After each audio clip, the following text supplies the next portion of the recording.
Good morning and apologies for the slight delay, and welcome to this cabinet meeting of Monday, the 2nd of December. First of all, just wanted to start by saying that we will be apologies for the slight delay, and welcome to this cabinet meeting of Monday, the 2nd of December. First of all, just wanted to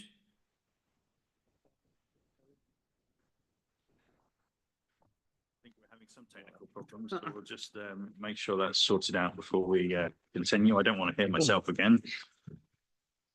Is that all right?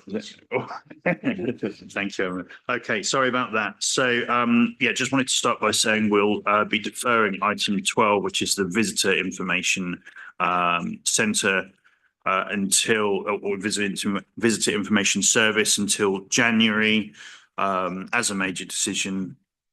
It's required to be published for 28 days. And, it does, of course, also make sense to take this decision at a later stage in the budget cycle.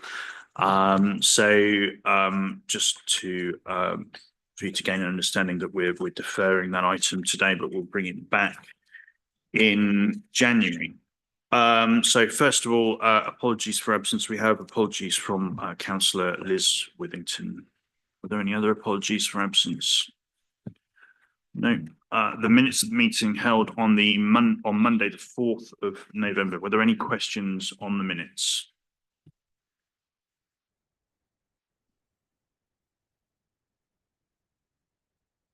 We propose they're accepted.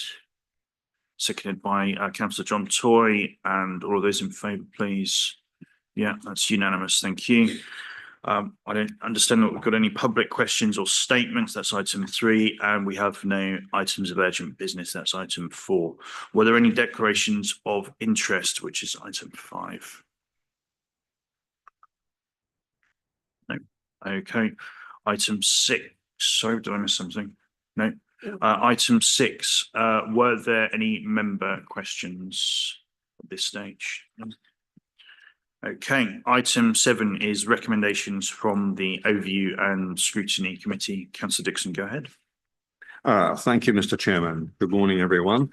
There are several recommendations from our last meeting. The first one refers to the Visitor Information Centre, and I know you're deferring that piece of business until the January meeting, but those recommendations stand as of today, and hopefully you'll carry those over until the January meeting.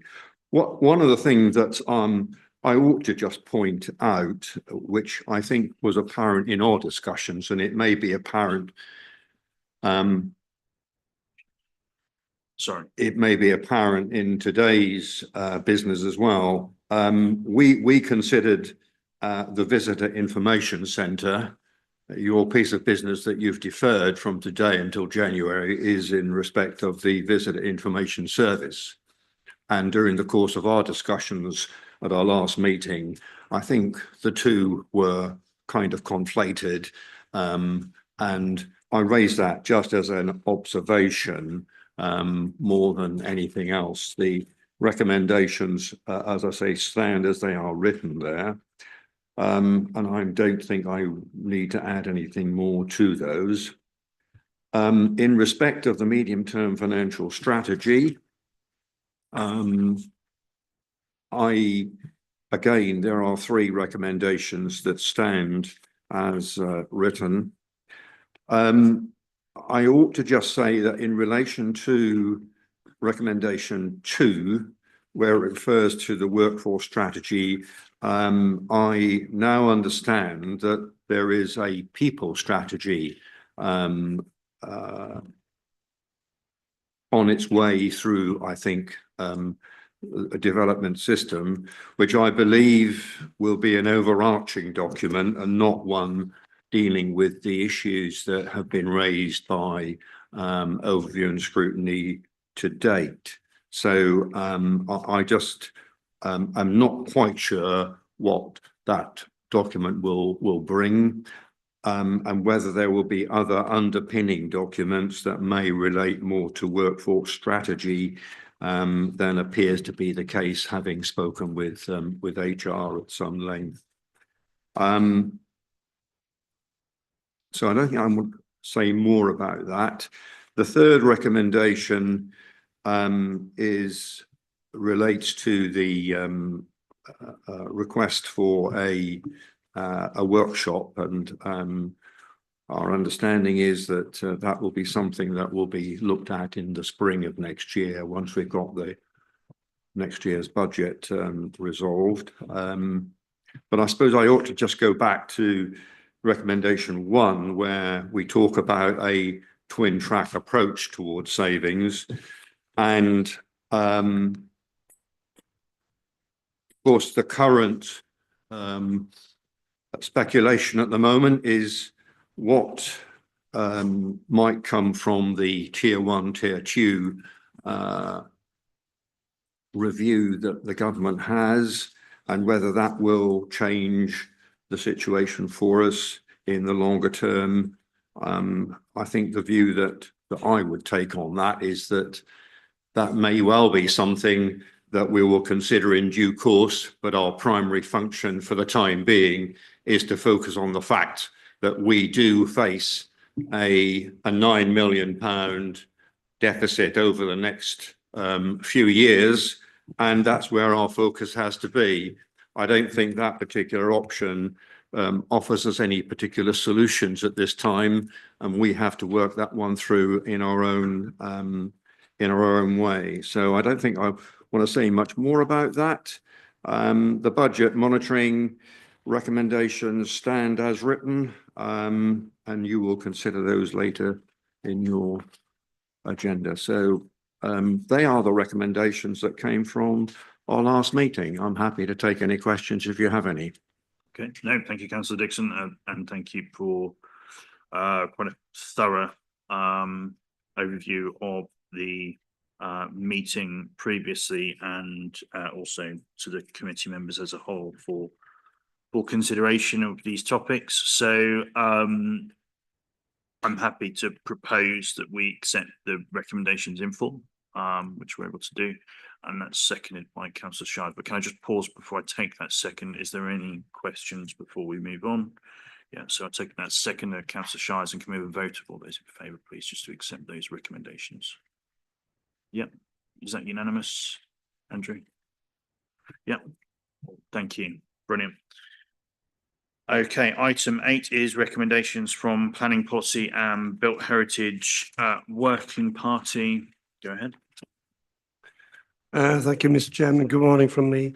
There are 2 items here. The first is the what we call the GI-RAMS recommendation, and also the health protocol recommendation. So we voted to accept the report on GI-RAMS, which is basically an action plan to spend what we expect will be £22 million in revenue from developments collected through planning applications, fees which developers pay as part of obtaining consent over the next sort of 22 years or so. So the scheme is basically to try and mitigate harm to our main tourist attractions by developing other facilities across the county. All district councils are a member of this. The funds will be managed by Norwich City Council, which has caused a slight difficulty with the county council engaging, but we are working on bringing on a form of wording in the recommendation to bring the county council to the table when considering how to implement the action plan, along with other consultees like CPRE, Natural England and the like, where the need arises. And part of the modelling is to recommend a member to sit on the board, and we unanimously voted to propose Councillor Victoria Holliday to be that nominee and that representative, which I would recommend that we endorse today. On the health protocol, this is a planning requirement through legislation.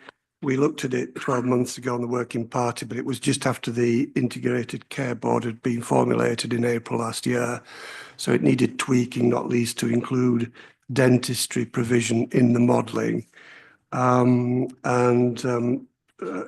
What we will achieve by this is that the health protocol on all significant planning development applications in the future will need to take into account planning proposals for health provision.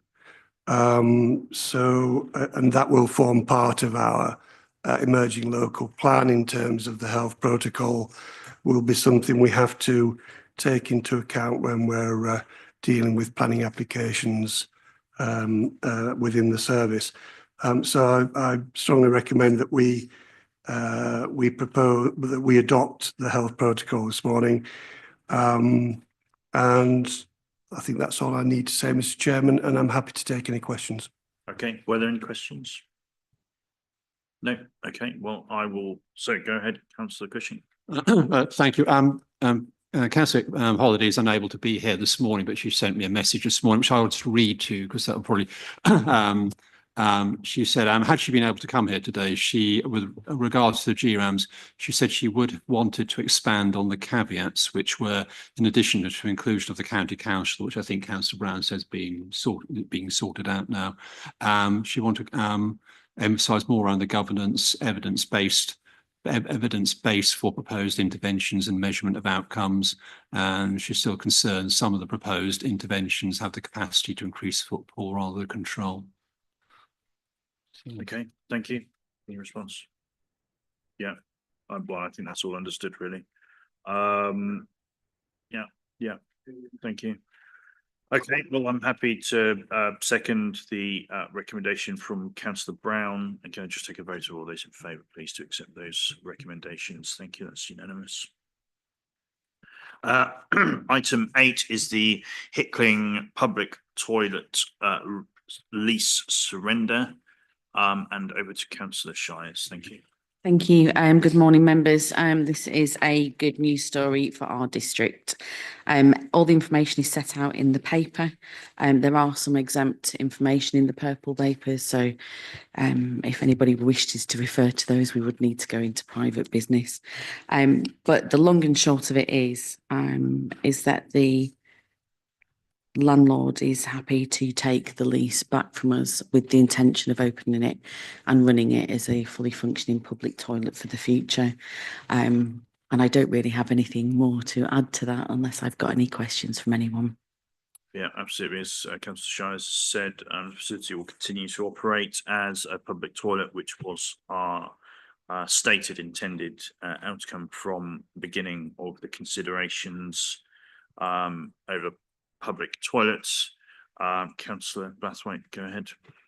Just to say that the parish council is relieved that this has come to such a good conclusion. Thank you. Okay. Thank you, Councillor Blathwaite. So we have the recommendations to surrender the council lease of the public toilet at Icklingsdale and delegate authority to the asset manager to agree terms and associated costs related to the lease surrender. Are you happy to propose those? So I'd be happy to second. Sorry, is there anything you wanted to say? No, sorry, I saw a hand before. Yeah. So all of those in favour, please. That is unanimous. Thank you. Item 10 is the housing allocations scheme proposals for 2024. Councillor Fredericks. Thank you, Chair, and good morning, officers and members. The major challenge with our allocations policy, which we've been using for the last 14 years, isn't fit for purpose anymore because the climate has changed in our district. The demand for housing has certainly outstripped the availability of social housing. So we went out to consultation with our registered providers and with the tenants that actually use our social housing, and brought this report back to you. And it's to ensure people in the greatest housing need have the greatest opportunity to access suitable housing that best meets their needs, to prevent and relieve homelessness and reduce placement in the temporary accommodation, to make effective use of available housing stock, to meet our legal requirements for the allocation of social housing, to help contribute to the development of sustainable communities, make the housing process accessible, transparent and fair, provide information about availability of homes, and be more efficient and user-friendly for applicants of the council, housing associations and other partner organisations. I'll bring this report before you, and the officers are present for questions. Okay, thank you. Were there any questions on this item, please? Councillor Toy, go ahead. Just to comment and thank officers for the work on this. This is really a difficult and complex thing to find a route through this, and I think they've worked extremely hard. And yeah, I'm pleased that it was trialled and we've come to where we are. And yeah, I'd be happy to propose or even second the recommendations. Thank you, Mr. Chairman. Okay, thank you. Councillor Cushing, go ahead. Thank you, Mr. Chairman. One question I do have, which is not stated in here, is it says that changing the cater system would be expensive, but there's sufficient funding. But do we actually understand how much money that will cost? I'll pass that over to our housing strategy manager. So this is a bit like there's more than one way to skin a cat. There is a quote in there between 35 and 48,000 for the implementation, but I think there are different approaches to this as to whether we actually go ahead with ITing, for want of a better verb, all of the changes, or whether there are actually workarounds where some of this can be done manually. We are, to all intents and purposes, piloting a hybrid approach at the moment without the IT changes. I think we need to work through the detailed implementation plan with Locator and decide which bits we want to implement using an IT solution and where there may be a better workaround, or where there may be a different way of doing things that replicates something that another local authority is doing and which may be a cheaper option but sticks to the broad principles of the policy. It's why we've been a little bit flexible in the implementation plan and said 18 months, because I think there are going to be more detailed decisions to find the best way of doing this that causes the least disruption to applicants whilst still implementing the changes we want, has the least impact on the staffing resources in housing options, which are understandably under pressure, and offers us the best value for money as far as the IT budget is concerned. Thank you. Okay, thank you, Nikki.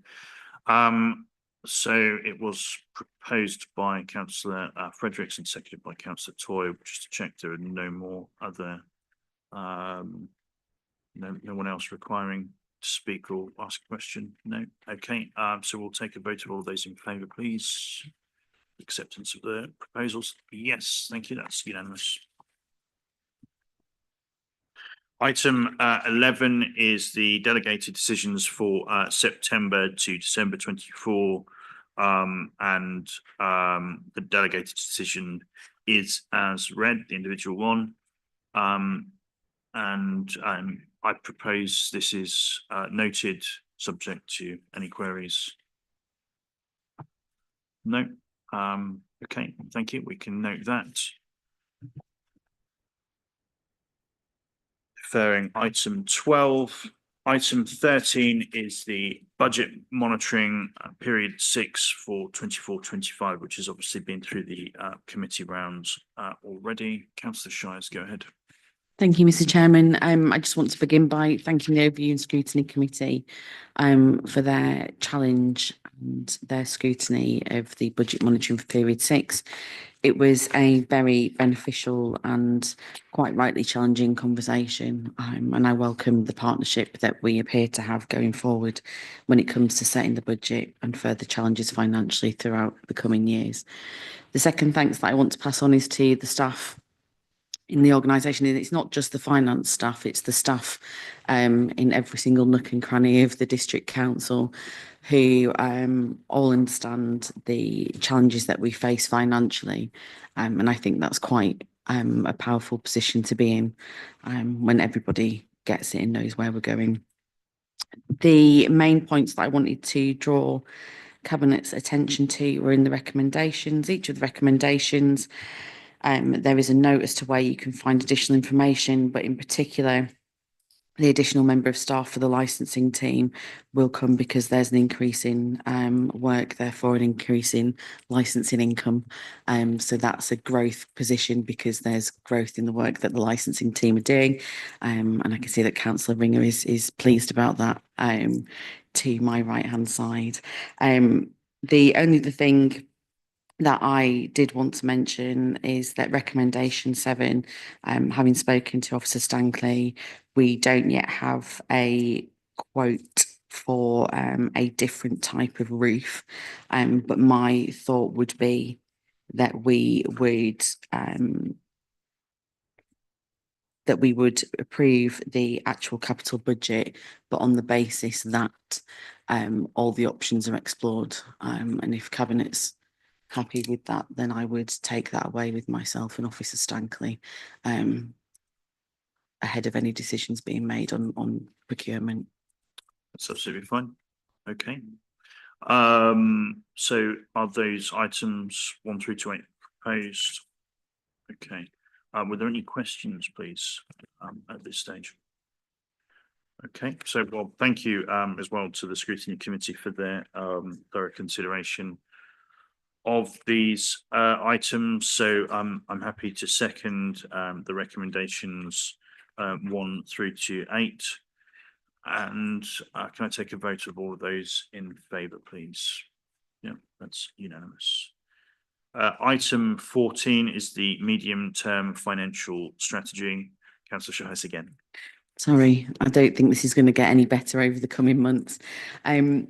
So the medium-term financial strategy has also been to overview and scrutiny committee, and I think it's probably the first meeting that I've sat in with ONS where the actual way the strategy is set out hasn't been criticised, which is really, really beneficial because it seems that we found our stride now in what works for everybody, and that has made myself and Officer Stankley quite happy. But I would like to thank Dan for the work that he did on that as he sat quietly in the background, not taking any of the praise. So the thing that I would just like to draw Cabinet's attention to, and this was mentioned by Overview and Scrutiny Committee, is on page 20 of the strategy, page 88 of the pack, in reference to closing the budget gap. There are a number of headings in way of descriptors as to how we're going to do that. And Overview and Scrutiny Committee felt they would like more detail on that. But I believe the way that we monitor the budget currently, where we have the in-year savings and the predicted savings actually set out in a table, I believe if we can relate those to some of these headings, it will make more sense. Some of the budget savings that were proposed for this financial year are not just an in-year saving, they're a saving for subsequent years. So perhaps there's just a little bit of work on how we present that going forward and keep track of that, because it's not just this financial year, some of them will cover multiple years, and I think that will help in the medium term financial strategy to be able to just draw all that together. Yeah, absolutely. Thank you. Okay, were there any questions on this item, please? And are the recommendations here to note? I can't see any others highlighted within the report. So are we happy to note? Yeah, okay, thank you. Item 15 is the fees and charges for 25-26. And Councillor Shires again. Thank you. So this is the cycle that we take every year where we check where we are and whether or not we need to increase things or should increase things. So the car parking has obviously been through committees already, but the actual fees and charges haven't been anywhere. This is its first sitting. So what you will see in the columns, which has been quite an interesting learning journey, I think, for most people, is where some of the fees, the actual charges set by government, and some of the fees we set, but there are quite complicated rules on how much we can charge things. And I'm looking at Officer Hems, who quite often will sit through my challenge of why. And there are lots and lots of reasons why things are calculated as they are. But where it's a discretionary service and we can set the fee, that's where we have some wiggle room, I believe. But where it's capped, we can't. Thank you, Officer Hems. And poor Steve has had lots of curiosity and questions from me. Obviously, as we're trying to set the budget going forward, I want to maximise where we are financially. So I'm happy to take any questions, as will officers if they have a question that sits in their director area, I guess. Okay, anything to add? No? No? Okay. Any questions, please, from any members?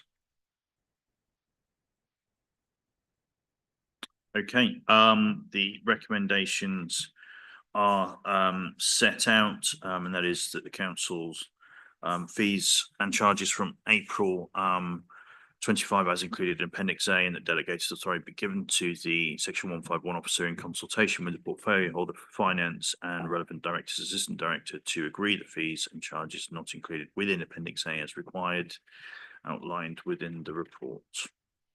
So is that proposed?